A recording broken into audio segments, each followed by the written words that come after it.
Good morning, everybody.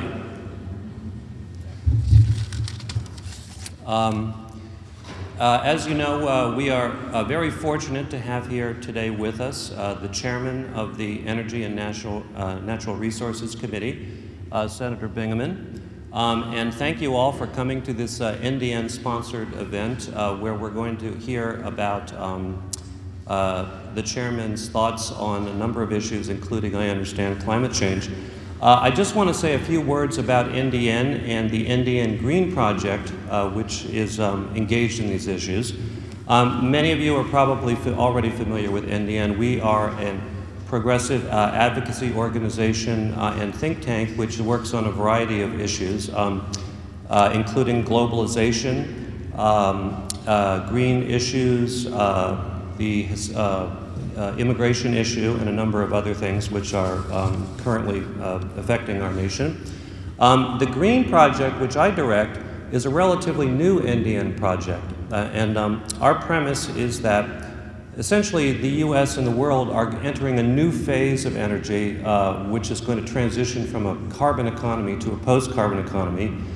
This is going to be a very complex transition, and a lot of policy changes are going to happen that will be a part of it. And so it's a very exciting time for us, and we are very interested in hearing what Chairman Bingaman is going to have to say about some of these issues later today.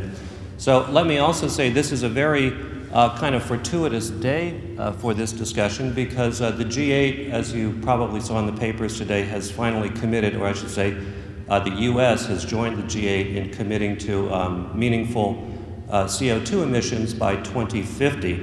And I think this underscores the international dimension of this issue. What we do here in the US, the leadership position that we take, is going to be critical to the leadership that the world shows.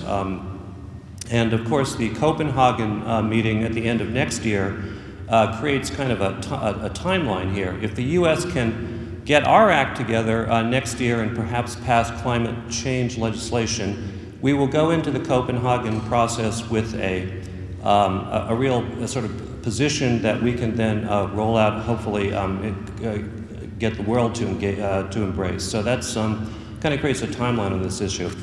Let me now say a little bit about Senator Bingaman, who has shown such leadership on this issue.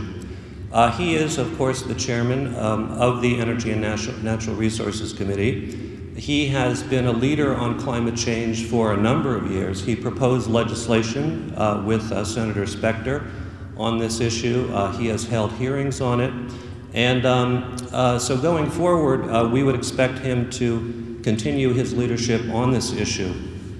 As chairman of the committee, Senator Bingaman has also been engaged in other really landmark energy legislation, including the 2005 Energy Security Act and the 2007 Act last year, which updated the CAFE standards and committed the US to biofuels, and really kind of moved us forward on a path towards energy independence and energy security, which is fairly groundbreaking in recent history. So without further ado, I want to give you our speaker today, Chairman Bingaman.